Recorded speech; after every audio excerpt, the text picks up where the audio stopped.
नमस्कार, मैं हूं संतोष चौधरी और नीट परीक्षा मामले को लेकर सरकार एक्शन मोड में है और लगातार परत दर परत जांच की जा रही है। उन लोगों को कहा जा सकता है धरपकड़ की जा रही है, गिरफ्तारी भी की जा रही है, एफआईआर भी दर्ज हो रही है जो नीट परीक्षा को लेकर पेपर लीक मामले से जिनके जो जुड़े थे, और लगातार एक्शन मोड में है सरकार। और इसीलिए स्वास्थ्य मंत्रालय ने जो नीट एंट्रेंस एग्जाम था उसको आज फिर रद्द किया, स्थगित किया और साफ तौर पर कहा कि ये छात्रों के लिए असुविधाजनक जरूर है, लेकिन सही तरीके से मूल्यांकन हो सके, सही तरीके से जो परीक्षाएं हैं वो की जा सके, इसके लिए बेहद जरूरी। और आने वाले समय में जल्द ही बहुत कुछ कहा जा सकता है। बड़े बदलाव के साथ जो पेपर है, जो प्रतियोगी परीक्षाएं हैं, वो सामने आएंगी एक बड़े कानून के साथ।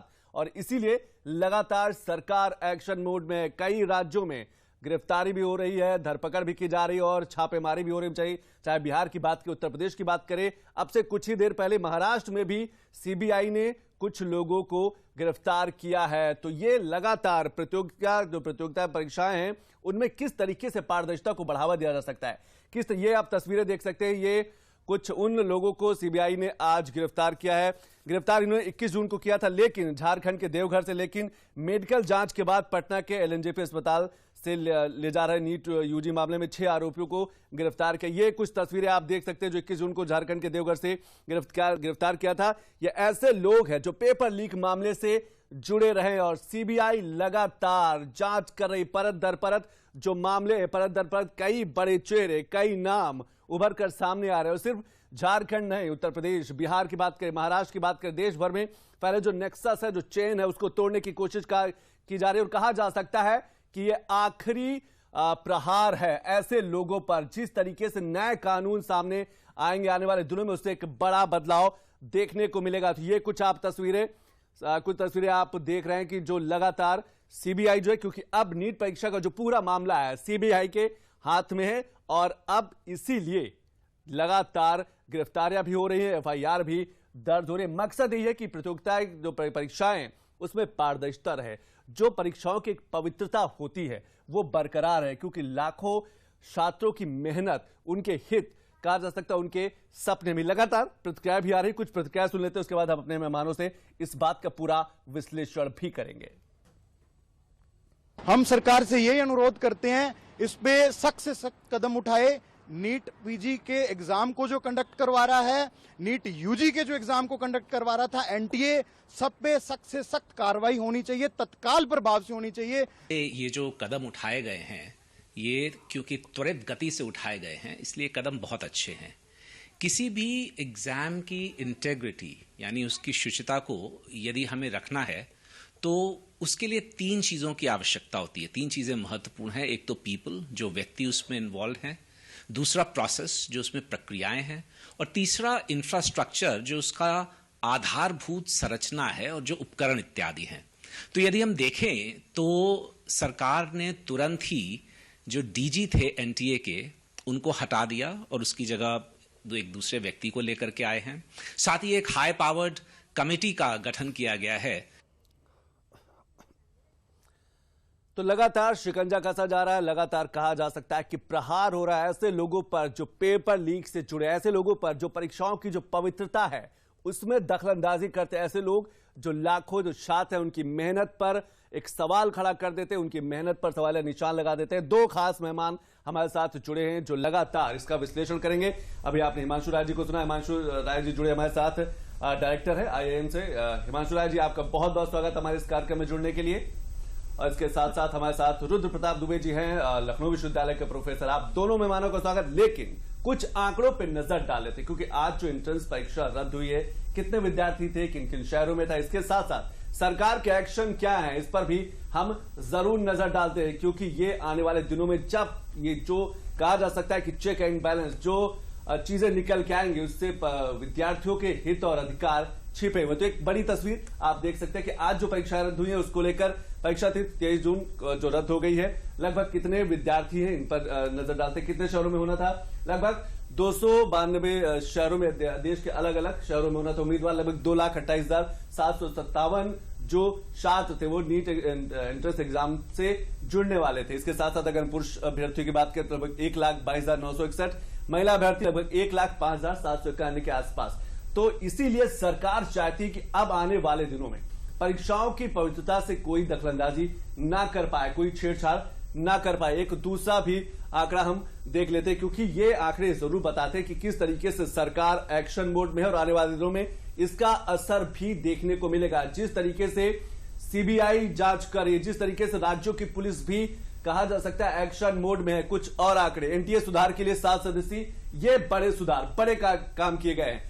एनटीए सुधार के लिए 7 सदस्यीय कमेटी बना दी गई है। अब एनटीए में जो भी गड़बड़ियां रही हैं, जो भी बारीक कमियां रही, उनको देखा जाएगा। नीट परीक्षा मामला सीबीआई को सौंपा गया। जिस तरीके से हम देख रहे हैं कि लगातार अलग अलग राज्यों में छापेमारी भी हो रही है और कुछ लोगों की गिरफ्तारी भी हो रही है, एफआईआर भी दर्ज हो रही है। चाहे हम बिहार की बात करें, झारखंड की बात करें, उत्तर प्रदेश की बात करें, ताबड़तोड़ छापेमारी सीबीआई कई राज्यों में एक्शन मोड में है। लेकिन इसके बाद का जो आप ग्राफिक्स देखेंगे, एक बड़ा कानून भी आने वाला है। एनटीए महानिदेशक को भी हटाया गया। तो ये कुछ बड़े सरकार के कहा जा सकता है कि प्रयास है, प्रहार किया गया है कि ऐसे लोगों पर सख्त कार्रवाई की गई। प्रतियोगी परीक्षाओं में नेताओं पर रोक लगेगी, यानी कि लोक परीक्षा अधिनियम 2024 जो अधिसूचित हुआ है, ये ऐसी परीक्षाओं पर जो कहा जा सकता जो अनियमितता करते हैं उन लोगों पर रोक लगेगी। अपराधियों को 10 साल की सजा दी जाएगी, यानी कि कड़ा कानून आने वाले समय में। 1 करोड़ रुपए तक का जुर्माना जो ऐसे मामले में लिप्त है, जो कहा जा सकता है एक पूरा नेक्सस काम करता है। और इसमें विभाग के अंदर के लोग, बाहर के लोग, दोनों लोग शामिल होंगे। एनटीए सुधार के लिए 7 सदस्यीय कमेटी। सबसे पहले हिमांशु जी, मैं आपके पास ही आना चाहूंगा। सबसे पहला सवाल आपसे कि क्या आपको लगता है कि छात्रों की परेशानी तो हुई है, लेकिन इससे इनकार नहीं किया जा सकता कि आने वाले समय में जिस तरीके से सरकार जो है एक्शन मोड में है, वो प्रतियोगी परीक्षाओं में पारदर्शिता जरूर दिखाई पड़ेगी। नहीं, एब्सोल्युटली, एकदम आप सही बात कर रहे हैं। देखिए, मैं समझ सकता हूं कि यहाँ पे थोड़ा बहुत अभी इमोशंस ज्यादा आ रहे हैं और इसलिए लोग इसको क्वेश्चन कर रहे हैं। पर हम एक ये चीज भी ना भूलें, एक आपने इतने आंकड़े बताए तो मैं आपको एक और आंकड़ा बता दूं कि एनटीए प्रति वर्ष लगभग 1 करोड़ लोगों की परीक्षाएं लेता है और करता आ रहा है। इनफैक्ट 2023 में ही 1.23 करोड़ लोगों की परीक्षा एनटीए ने ली है। तो क्लियरली उनके पास वो जिम्मेदारी है, वो उत्तरदायित्व उन्होंने निभाया है, उसमें चूक हुई है। और इसलिए जो भी चीज अभी की जा रही है वो एक दीर्घकालिक शुचिता को ध्यान में रखते हुए की जा रही है। ये जो 4 चीजें आपने बोली, ये तो निश्चित रूप से सही है ही, और इनसे तो लाभ होगा ही। लेकिन इसके अलावा भी बहुत सारे डिस्कशन हो रहे हैं, क्योंकि जैसे मैं पहले भी बोल रहा था कि 3 चीजें बहुत महत्वपूर्ण होती हैं, पीपल, प्रोसेस और इंफ्रास्ट्रक्चर। और पीपल और प्रोसेस जो व्यक्ति से जुड़े हुए हैं और जो ये प्रक्रियाएं हैं, ये जो 7 मेंबर की कमिटी बनी है, राधाकृष्णन जी इसके, डॉक्टर राधाकृष्णन जी इसके हेड हैं, उसमें आईआईटी और एम्स के लोग हैं। 2 महीने का उनको समयबद्ध किया गया है। इनफैक्ट जहां तक मुझे पता चला है, कल भी उनकी पहली मीटिंग भी है इस हाई पावर्ड कमेटी की। लेकिन इसके साथ साथ इंफ्रास्ट्रक्चर को भी ध्यान में रखा जा रहा है कि आगे हम कैसे टैंपर प्रूफ या टैंपर एविडेंट टाइप की पैकेजिंग करें, और किस तरह से एआई और ब्लॉकचेन को यूज करते हुए ऐसी चीजें भविष्य में ना हो। ये हम दीर्घकालिक चीजों को ध्यान में रख करके कर रहे हैं। तो मेरे अनुसार ये जितने भी स्टेप्स लिए गए हैं, ये एकदम सही दिशा में है। बिल्कुल, लगातार प्रयास जारी और मकसद यही है कि आने वाले समय में जो भी प्रतियोगी परीक्षाएं हैं वो पारदर्शी तरीके से हो और जो उनकी पवित्रता है वो बरकरार है। रुद्र जी, क्या आपको लगता है कि विभाग के अंदर, अगर ये तो हम ठीक है लगातार शिकंजा कसा जा रहा है उन पर जो विभाग के बाहर है, विभाग के अंदर लोगों की भी मिलीभगत रहती है और शायद उन पर भी सरकार जो है आने वाले दिनों में सख्त रवैया अपनाएगी? संतोष जी, पहले तो एक पक्ष स्पष्ट हो जाना चाहिए कि भारत के निवासी होने के नाते मैं छात्रों की समस्याओं उनके परिवार के साथ खड़ा हूं। लेकिन यहां पर यह बात गौरतलब रखिए कि नीति में गलत है, लेकिन सरकार की नीयत में अभी संदेह करना कम से कम साफ नहीं दिखाई पड़ रहा। सरकार जिस तरीके से त्वरित एक्शन में आई है, 3 बड़ी चीजें उसकी तरफ से की, आपने उसको ग्राफिक्स में भी समझाया कि पहली बात तो सीबीआई ने केस दर्ज किया, एनटीए के डीजी को हटाया गया। दूसरी बात, लोक सेवा परीक्षा अधिनियम का जो पूरा मसौदा सामने आया है, और तीसरी बात जो 7 सदस्यीय समिति बनाई गई है। जैसा कि हिमांशु जी ने बताया, 7 सदस्यीय समिति में वो डॉक्टर के राधाकृष्णन इसरो के पूर्व निदेशक हैं, डॉक्टर अर्दीप गुलेरिया हैं, मतलब ऐसे नाम हैं जो बड़े रिसर्च स्कॉलर हैं जिन पर देश को विश्वास है। तो ये जो 3 कदम है, ये तो दिखाता है कि सरकार के नीयत में कहीं कमी नहीं है। अब आते हैं दूसरे पक्ष पे, जहां पर आपने बात किया क्या अंदर के लोग शामिल हैं। निश्चित तौर पे शामिल हैं। और जब आप लोक परीक्षा अधिनियम को जब आप एक सरसरी निगाह से देखते हैं, तब आप पाते हैं कि इस अधिनियम में वो सभी चीजें हैं जो इन सभी चीजों पर जो अपराध चल रहे हैं उस पर काबू पाए। पहली बात तो इनको संगठित अपराध माना गया है, ये एक बड़ी चीज है। दूसरा, एक सुधार के नजरिए से एक चीज और हो जानी चाहिए कि कहीं भी पेपर कभी भी लीक हो तो उसकी जांच हमेशा केंद्रीय एजेंसियों को ही मिले, उससे तारतम्य बैठाने में बहुत आसानी हो जाती है। दूसरी बात, एक बड़ी रकम को रखा गया है, 1 करोड़ तक की रकम को जुर्माने पर रखा गया है जो हौसले तोड़ेगी। 10 साल की सजा एक बड़ी सजा है। तीसरी बात, डिप्टी एसपी लेवल के रैंक का अधिकारी इस तरह के मामलों को देखेगा। चौथी बात, जो चेयरपर्सन आदि हैं उन्हें लोक सेवक मान लिया गया है, तो ये माना जाएगा कि अब उनपे भी भ्रष्टाचार संबंधी कार्रवाई हो सकती है। तो ये जो पूरा परीक्षा अधिनियम है, अगर आप इसे देखें तो सरकार ने इसको एक अलग अपराध की श्रेणी में रखना शुरू कर दिया है, जो कि बेहद आवश्यक था। देखिए, छात्र एक 1200 की फीस भर के अगर आते हैं और उन्हें ये पता चले कि मैं नीट से थोड़ा अलग हटके अगर नेट पे आऊं तो डार्क वेब पे अगर पेपर उपलब्ध हो जाए, तो पूरे परिवार के लिए और मतलब छात्र के भविष्य के लिए, उसके उतने वक्त के आप सोच सकते हैं उसकी मनोभावना क्या रही होगी।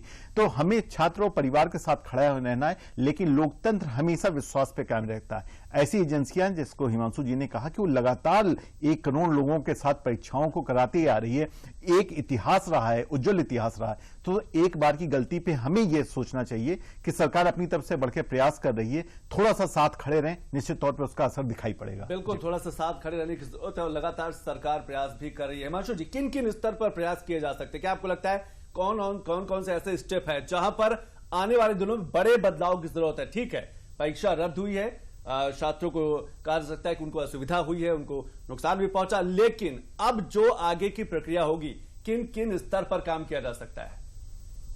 देखिए, 2 स्तर पे काम करना बहुत आवश्यक है। जो अभी कानून के साथ किया गया है, कानून लाया गया है, वो सब तो सब उचित है ही, लेकिन 2 और बहुत महत्वपूर्ण चीजें हैं कि समय समय पर ये जो प्रक्रिया है, जो एनटीए के जितने भी प्रोसीजर्स हैं, उनका एक निष्पक्ष इंडिपेंडेंट ऑडिट होते रहना चाहिए। क्योंकि जैसे जैसे टेक्नोलॉजी बढ़ती है, जैसे जैसे चीजें और बढ़ती हैं, जैसे जैसे एवोल्यूशन होता है हर चीज में, वैसे वैसे समस्याएं भी आती हैं। तो इसलिए ये ध्यान देना कि पूरी टेक्नोलॉजी अपडेटेड है, पूरी प्रक्रियाएं वो एकदम वर्ल्ड क्लास है, इसका एक निष्पक्ष ऑडिट समय समय पर करते रहना चाहिए। और दूसरी एक बहुत महत्वपूर्ण चीज है वो ये कि मैं थोड़ा दार्शनिक यहाँ पे हो रहा हूँ कि ये अपराधी जो अपराध कर रहे हैं पेपर लीक करने का, ये इसलिए कर रहे हैं क्योंकि कुछ छात्र या उनके अभिभावक ऐसा चाहते हैं। बिल्कुल। तो ये जो शुचिता की जो वर्कशॉप्स है, जो इंटेग्रिटी की हम वर्कशॉप्स अधिकारियों के लिए कराते हैं, कर्मचारियों के लिए कराते हैं, मेरे ख्याल से ये छात्रों और उनके अभिभावकों के लिए भी कराना चाहिए और एक सोशल मूवमेंट, एक डायलॉग स्टार्ट करना चाहिए कि देखिए ये उचित नहीं है, इससे आप अपने बच्चे का कोई अच्छा काम नहीं कर रहे हैं, इससे आप बच्चे को हानि पहुंचा रहे हैं। एक दीर्घकालिक दृष्टिकोण से यदि हम उस बच्चे का भविष्य देखेंगे तो वो कभी भी उज्जवल या सुनहरा हो ही नहीं सकता है। तो मुझे लगता है कि वो दूसरा पहलू, उस पे भी हमको एक लंबे समय तक, ये लंबी एक रेस है, लेकिन लंबे समय तक हम उस पहलू पे भी काम करना चाहिए। पहलू पर काम करना चाहिए। रुद्र जी, जैसे कि हिमांशु जी कह रहे हैं कि लगातार सिर्फ सरकार की जिम्मेदारी तो है, सरकार उस पर प्रयास भी कर रही है, प्रहार भी कर रही है और ऐसे लोगों पर सख्त कार्रवाई भी कर रही है, लेकिन जो माता पिता की भूमिका है, जो तथाकथित ऐसे लोग हैं जो चाहते हैं कि नहीं उनका बच्चा सबसे आगे रहे और चाहे उसके लिए वो अनियमितताओं का भी सहारा ले, गलत प्रक्रिया और तरीकों का सहारा ले, क्या उन पर भी कहीं ना कहीं जागरूक उनको करने की जरूरत है, उनको भी सचेत रहने की जरूरत है, उनको भी समझने की जरूरत है? संतोष जी, जागरूक रहने की कहने की आवश्यकता नहीं है। अगर हम देख रहे हैं कि भ्रष्टाचार किसी भी समाज के पायदान पर या सरकारी विभाग में है तो वो एक पक्ष से नहीं हो सकता। जाहिर तौर पे कुछ लोग हैं जो अपने काम को सरलता से कराने पे ज्यादा जोर देते हैं, उनके लिए बाय हुक बाय क्रूक वो अपने काम को पहले करवाना चाहते हैं और शायद इस वजह से इस चीजों का जन्म हुआ। यहाँ पे हमें ये 2-3 चीजों पे अगर सरकार ध्यान दे ले तो चीजें आसान हो जाएंगी। जिस तरीके से तकनीक बदल रही है, अगर स्टूडेंट के नाम और उनके रोल नंबर के साथ कोड जनरेट पेपर होने लगे तो शायद चीजें आसान हो जाए। परीक्षा के सेंटर पर अगर 1 घंटे पहले पेपर वहीं से प्रिंट होकर आए तो शायद चीजें आसान हो जाए। कोऑर्डिनेशन अधिकतर जितने भी पेपर कराने वाली संस्थाएं आपस में कोऑर्डिनेशन नहीं होता, वो बेहतर हो सके तो चीजें आसान हो जाए।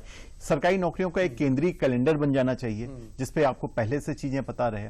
दूसरी बात की जैसे यूपीएससी एक संस्था है जो पेपर को कराती है, अगर एक ऐसी ही संस्था कोई डेवलप हो सके जहां पर पेपर हो सके। तीसरी बात की पेपर को अगर आप एक पेपर को 2 या 3 चरणों में करा पाए और उसके एग्रीगेट मार्क्स को अगर आप जोड़ पाए तो मुझे लगता है ये भी एक बेहतर सुझाव छोटे प्रयास है। जी जी बिल्कुल। और आप सरकार को इसी मौके पे अभी थोड़ा सा मौका मिला, हालांकि उसने बहुत अच्छी सदस्यों की समिति बनाई है, लेकिन एक बार अपने आप को खोलकर थोड़ा एक्सपर्ट से भी राय ले लेना चाहिए। शिक्षा मंत्रालय को बैठ जाना चाहिए, 3 या 4 सिटिंग करनी चाहिए ऐसे लोगों से जिन्होंने शिक्षा में बेहतर काम किया है, लंबा काम किया।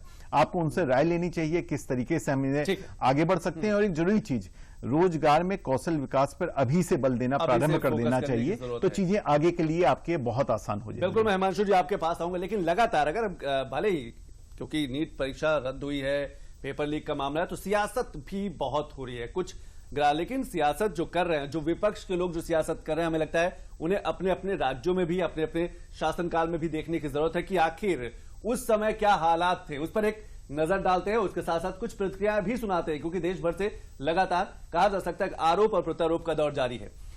2019 राजस्थान कांग्रेस सरकार की बात करें, 3 पेपर लीक हुए, प्रभावित छात्र लगभग 40 लाख, और लगभग कहा जा सकता है पश्चिम बंगाल की बात करें, टीएमसी सरकार, बोर्ड पेपर 7 वर्षों में 10 बार लीक हुआ। Bengal public service commission paper भी लीक हुआ। बिहार आरजेडी शासन था उस समय, बोर्ड परीक्षा जो है 6 बार लीक हुई है। आरोप प्रत्यारोप ठीक है, लेकिन इसके साथ साथ अपने गिरेबान पर भी झांकने की बेहद जरूरत है कि आखिर आप सुझाव भी दे सकते हो, धैर्य के साथ सरकार के एक्शन पर भरोसा भी कर सकते हैं। झारखंड की बात की, जूनियर इंजीनियर परीक्षा पेपर लीक, बाद में परीक्षा रद्द करनी पड़ी। तो ये वो राज्य हैं जो कहा जा सकता है, जो विपक्ष लगातार गला फाड़ के चिल्ला रहा है कि सरकार के एक्शन पर भी सवाल खड़ा कर रहा है, तो उसे थोड़े से धैर्य रखने की जरूरत। तेलंगाना की बात करें, टीपीएससी पेपर लीक हुआ, बाद में टीपीएससी परीक्षा को रद्द करना पड़ा। हिमांशु जी, ठीक है, विपक्ष का काम है राजनीति करना, सियासत करना, लेकिन हमें लगता है कि सरकार के एक्शन पर भी धैर्य के साथ, थोड़ी सी तसल्ली के साथ हमें लगता है इंतजार करने की जरूरत है कि सरकार भी एक्शन मोड में और लगातार ऐसे लोगों पर कार्रवाई भी कर रही है।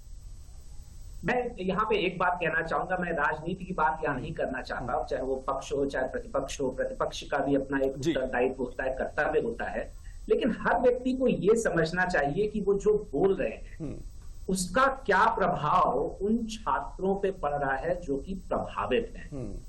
वो पहले से ही थोड़े दुखी हैं, थोड़े असमंजस की स्थिति में है, तो वो कोई भी हो, यदि वो ऐसी बात कर रहा है जो असमंजस को और बढ़ा रहा है, तो ये उन छात्रों के साथ जो कि एक ऐसी आयु में है और ऐसे स्टेज में अपने लाइफ और करियर के हैं जहां ये छोटी छोटी चीजें बहुत ज्यादा महत्वपूर्ण होती हैं और उनको बुरी तरह से प्रभावित करते हैं, तो मुझे लगता है कि ये सबको सोचना चाहिए, चाहे वो प्रतिपक्ष हो, चाहे वो अभिभावक हो, चाहे वो लोग हो। मैं समझ सकता हूं कि लोगों के अंदर उत्तेजना है, लोगों के अंदर वो थोड़ा सा इमोशनल हो जाते हैं, इस समय भावुक हो जाते हैं, लेकिन उन छात्रों की भावनाओं को हमको सबसे आगे रखना चाहिए और ऐसा कोई भी टिप्पणी या कोई भी ऐसा हमको चीज नहीं बोलनी चाहिए जिससे उनको और असमंजस और असमंजस। रुद्र जी, जैसे हिमांशु जी कह रहे हैं, हमें लगता है कि जो विपक्ष लगातार बयानबाजी कर रहा है, जिस तरीके से प्रतिक्रियाएं सामने आ रही हैं, छात्र भी उद्वेलित हो रहा है, क्योंकि वो उसको लग रहा है कि नहीं उसके साथ गलत हुआ है। वो अभी उन चीजों पर नहीं जा रहा है कि नहीं, सरकार लगातार एक्शन मोड में, सरकार लगातार काम करे और आने वाले दिनों में उसकी ही प्रतियोगिता जो परीक्षाएं होंगी वो पारदर्शी तरीके से होंगी और जो उससे जुड़े जो अनियमितता करने वाले लोग हैं उन पर सख्त कार्रवाई होगी। संतोष जी, निश्चित तौर पर आंदोलनरत छात्र किस उम्र के हैं, हमें इस बात का ध्यान रखना चाहिए। यहाँ पर विपक्ष की कार्यवाही या उसके जो बयान हैं उनको इस नजरिए से देखिए कि वो समस्या के समाधान के रास्तों पर पहुंचने की बजाय जो लोग नाराज हैं उनको उकसाने के लिए वो तैयार कर रहे हैं, और ये स्थितियां कम से कम भारत के लोकतंत्र के लिए ठीक नहीं। देखिए, विपक्ष अगर हम कहते हैं जिम्मेदार होना चाहिए, तो जिम्मेदार का अर्थ है कि आप समाधान के साथ आगे आए। अगर आप इस्तीफा मांग रहे हैं, बिल्कुल, अगर आप इस्तीफा मांग रहे हैं तो वो भी स्वीकार है, क्योंकि ये आपका नैतिक हक है कि आप इस्तीफा मांगे, लेकिन आपके पास क्या हल है? देखिए, ये परीक्षा सिर्फ और सिर्फ भारतीय जनता पार्टी के कार्यकर्ताओं के बच्चों के लिए नहीं थी, ये पूरे भारत देश के बच्चों के लिए थी। निश्चित तौर पर आपसे जुड़े हुए परिवार के, आपके रिश्तेदारों के बच्चे भी रहे होंगे, आपके पास जरूर कोई समाधान होगा, आपने लंबे समय राजनीति में गुजारा है, तो वो समाधान के लिए बात करें, पॉइंट्स रखें, सरकार से बात करने की कोशिश करें और उसके बाद जन आंदोलन को अपने ऊपर लें। छात्रों को जितना इस गुस्से से दूर रख सकें उतना लोकतंत्र के लिए बेहतर है, क्योंकि सरकारी संस्थाओं पर अगर हम लोगों ने अभी से अविश्वास करना शुरू कर दिया तो ये भविष्य के लिए भयावह स्थिति होगी। संतोष जी, जो भी आपने ग्राफिक्स दिखाए तो इसमें तो आपने दिखाया कि कितनी बार पेपर लीक हुआ। बिहार में बोर्ड परीक्षाओं की क्या स्थितियां होती थी, उत्तर प्रदेश में स्वकेंद्र जो प्रणाली लागू हुई थी, सेल्फ सेंटर जो लागू हुआ था, उससे परीक्षाओं की क्या स्थिति हुई थी, किसी से छिपा नहीं है। एक लंबा दशक, एक दशक भर पेपर आउट कराने की जरूरत नहीं होती थी, टीचर्स बैठ के लिखवाते थे, सारी चीजें कराते थे। अभी वो हालात नहीं है। अभी कम से कम हम इन चीजों पर प्रश्न उठा रहे हैं, और न केवल उठा रहे हैं, संवेद स्वर में पूरे भारत से प्रश्न उठ रहा है कि इस पे जांच होनी चाहिए, कार्रवाई होनी चाहिए। तो ये तो सुखद संदेश है। अगर आप इसको पॉलिटिकल टूल बनाएंगे, अगर आप लिखेंगे उत्तर प्रदेश ऐसा प्रदेश है जहां पहले से उत्तर निकल आता है, तो निश्चित तौर पर आप सिर्फ शशि थरूर का, जी मैं शशि थरूर के ट्वीट की बात कर रहा हूं, तो निश्चित तौर पर आप सिर्फ छात्रों को भड़का रहे हैं और भारत के लोकतंत्र को खोखला करने की कोशिश कर रहे हैं। हिमांशु जी, मैं एनटीए के सवाल से आपके पास जरूर आऊंगा, लेकिन उससे पहले लगातार हम सियासत की बात कर रहे हैं, प्रतिक्रियाओं की बात कर रहे हैं, तो एक प्रतिक्रिया हम शिवपाल यादव ने क्या कुछ कहा वो भी हम सुन लेते हैं। उसके बाद हिमांशु जी मैं आपके पास आऊंगा कि एनटीए को क्या आपको लगता है कि और चेक एंड बैलेंस करने की जरूरत थी और फिल्टर करने की जरूरत है, कहीं ना कहीं कुछ कमी रही है, शायद उसी का परिणाम। मैं आपके पास आऊंगा, लेकिन शिवपाल यादव ने क्या कुछ कहा वो सुन लेते हैं। देखिए, जितनी भी परीक्षाएं नीट के अलावा और भी परीक्षाएं हुई हैं भारतीय जनता पार्टी के शासन में, सभी में पर्चा लीक हुआ है। तो जांच में तो बहुत देरी हो गई। ये तो जब पहले ही कोई अगर परीक्षा हुई है तो पहले जांच करा करके दंडित किया जाना चाहिए था। आप सब जानते हैं कि एनटीए के डीजी को हटाया गया है। एक इंक्वायरी कमेटी भी बनाई गई है इसरो के एक चेयरमैन के अध्यक्षता में, और इस तरीके का सरकार का माइंडसेट है कि जो भी इसके साथ जुड़ा हुआ है, जिन्होंने करप्शन किया, किसी को बख्शा नहीं जाएगा। तो किसी को बख्शा नहीं जाएगा, सब पर कार्रवाई होगी। लगातार अलग अलग राज्यों में सीबीआई जो है वो धरपकड़ छापेमारी भी कर रही है, एफआईआर भी कर रही है, लोगों को गिरफ्तार भी कर रही है। हिमांशु जी, क्या आपको लगता है कि एनटीए की हम जब बात करते हैं, बड़ी जिम्मेदारी थी, कई कहा जा सकता है कि 2 दर्जन से ज्यादा प्रतियोगी परीक्षाओं को परीक्षा आयोजित कराती है, लेकिन और चेक एंड बैलेंस की जरूरत थी और उससे फिल्टर करने की जरूरत थी? जी, एक बात मैं यहाँ बताना चाहूंगा कि ये जो प्रक्रिया है, सबसे पहले चूंकि हम लोग भी कैट कराते हैं तो इसलिए हमें इस बात का आभास है कि ये कितनी मुश्किल प्रक्रिया होती है, क्योंकि इसमें जो सिक्योरिटी प्रोटोकॉल्स होते हैं वो कई जगह होते हैं। एक जगह जहाँ आपका पेपर प्रिंट हो रहा है, उसके बाद वो पेपर की पैकेजिंग हो रही है, उसके ऊपर डिजिटल वाटर मार्क्स लग रहे हैं, वो पेपर फिर ट्रांसपोर्ट हो रहा है, सिक्योरिटी उस ट्रांसपोर्टेशन की, उस ट्रांसपोर्टेशन में टैंपरिंग प्रूफ या टैंपरिंग एविडेंट हो जाए कि अगर टैंपर किया भी गया है, टैंपर प्रूफ तो कोई चीज 100% नहीं हो सकती, तो वो पता चल जाना चाहिए ये टैंपर हुआ है किसी तरह से। तो इस तरह की बहुत सारे चेक पॉइंट्स हैं, और यहाँ पे क्योंकि व्यक्ति है, हर जगह एक व्यक्ति है, तो ये तो एक चूक कहीं ना कहीं हुई है, क्योंकि इतने ज्यादा पॉइंट्स हैं जहां से पोरोसिटी हो सकती है, जहां से चीज कोई लीक हो सकती है, तो उसको किसी भी व्यक्ति को करने के लिए बहुत ही ज्यादा सजग रहने की आवश्यकता है, और इसीलिए मैंने नियमित रूप से ऑडिट्स की बात करी। तो इसका एक तरीका ये है कि अगर हम ब्लॉकचेन की टेक्नोलॉजी इसको यूज कर ले एंड टू एंड, और सारे एग्जाम्स को हम एक बार कंप्यूटर बेस्ड टेस्टिंग पे ले जाएं, तो इसमें से काफी सारी चीजें कम हो सकती है। तो मेरे को ऐसा लगता है, देखिए अभी पहले भी हम लोग बात कर रहे थे जी, जैसा कि मैंने बोला कि लोगों को कुछ भी बोलने का अधिकार है, बट एक चीज जो हम लोग हमेशा अपने मैनेजमेंट में बोलते हैं, if you are not a part of the solution then you are a part of the problem. तो आप सॉल्यूशन बताइए, और वो सॉल्यूशन मेरे ख्याल से जितने भी, अदरवाइज आप प्रॉब्लम के हिस्सेदार हैं, आप प्रॉब्लम के पार्ट अगर आप सॉल्यूशन नहीं बता रहे और केवल टिप्पणी कर रहे हैं।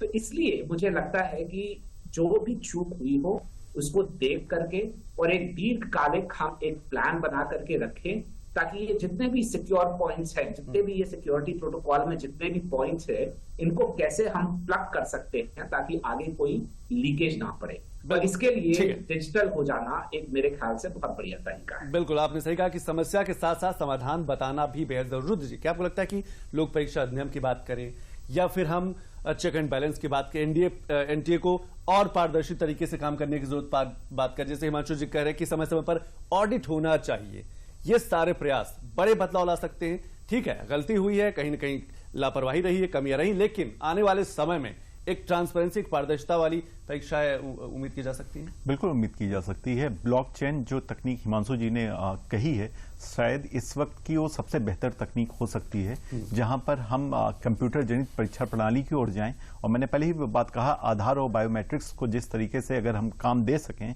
तो चीजें बहुत आसान हो जाएंगी। अगर अनुक्रमांक और छात्र के नाम के साथ पेपर कोड जनरेट हो तो चीजें बहुत अच्छी हो जाएंगी। देखिए, मेरा ये कहना है कि हम एनटीए के साथ इस वक्त नहीं खड़े। कई ऐसे सवाल हैं जो घेरे में आ सकते हैं और जिसको आना भी चाहिए। और लोकतंत्र की यही खूबसूरती होती है कि आप सवाल पूछ सकें, ऐसे सवाल को जो लोगों को चुभ रहे हैं। लेकिन इतने वक्त उम्मीद करना चाहिए, क्योंकि जिस तरीके से त्वरित फैसले हुए हैं, सीबीआई को केस हैंडओवर हुआ है, 7 सदस्यीय समिति बनी है, एनटीए डीजी को हटाया गया है और पब्लिक ओपिनियन सुनने के लिए सरकार तैयार है, ये बड़ी बात है। तो अभी भी मौका है, धर्मेंद्र प्रधान जी को सिटिंग करनी चाहिए, बड़े शिक्षाविदों के साथ बैठना चाहिए, कोई ऐसा तरीका निकालना चाहिए, सर्वमान्य तरीका निकालना चाहिए जिससे कम से कम इस तरह की चीजें भारत में ना हो, भारत के छात्रों के साथ ना हो, भारत के छात्रों के साथ ना हो, और आने वाले समय में पारदर्शी तरीके से परीक्षा आयोजित हो, इसको लेकर सरकार लगातार प्रयास भी कर रही है। सीबीआई भी लगातार एक्शन मोड में है, सरकार भी एक्शन मोड में है। समय बस इतना ही है। हिमांशु जी, आपने समय निकाला, इसके लिए बहुत बहुत शुक्रिया। रुद्र जी, आप स्टूडियो में शामिल हो, इसके लिए बहुत बहुत शुक्रिया। तो आज हमने इस बात पर बात की कि नीट को लेकर जिस तरीके से परीक्षाएं तो रद्द हुई है, लेकिन सरकार एक्शन मोड में है। सीबीआई जो है, चाहे उत्तर प्रदेश की बात करे, बिहार की बात करे, झारखंड की बात करे, कई जगह छापेमारी करी, और सिर्फ छापेमारी नहीं, एफआईआर भी दर्ज हो रही है। और आने वाले दिनों में एक बड़ा बदलाव जरूर नजर आएगा प्रतियोगी परीक्षाओं को लेकर, खासतौर से जो परीक्षाएं होती हैं उनकी पवित्रता को लेकर। नमस्कार।